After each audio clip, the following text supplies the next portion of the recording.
Good day to you. Today we're talking about 18th century food preservation and butter making. You can see all the different types of churns. I'm going to use my tabletop crock churn today. That piece is called the dasher. I'm adding heavy cream. This is what you would use to make butter, and we're going to churn away. Okay, so now that we've churned our butter, I pulled it out of my churn, and you can see here I actually have a little solid piece of butter. So all of our butter fats have consolidated. We have this actual piece of butter, but we also have all of this white liquid that's left over in the churn. What is that?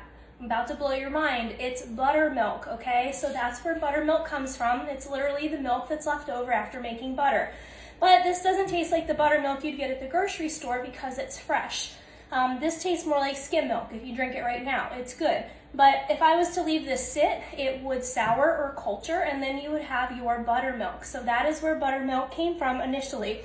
But what we need to do is get all the buttermilk out of the butter, because buttermilk is what will cause your butter to go rancid. And again, this is food preservation. We want this to stay good, and we want to be able to use this butter. So there are many different tools you can use. There's butter paddles, there's all sorts of things, but I like to just get in there with my hands and rinse it with some cold water, squish it around, and get all that buttermilk out. Okay, so now that I have my butter ball, my buttermilk is all rinsed out, what I would do at this point is we're gonna salt our butter, okay?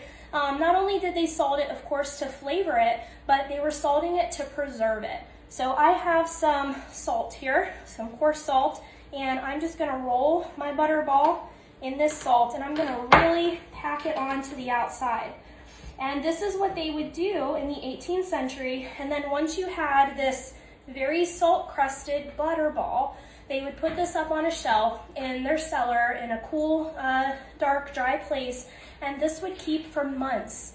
And when they wanted to use the butter, they would come, they would rinse the salt off, use the butter that they wanted to use, and then resalt it again and put it back on the shelf. So this was one way in the 18th century that the colonists were able to preserve their dairy products by making butter. And who doesn't love butter? It's delicious. So you can try this at home. You just need some heavy cream and some arm power or a mixer, and you too can enjoy some real butter. So hope you like it. Click follow. Have a good day.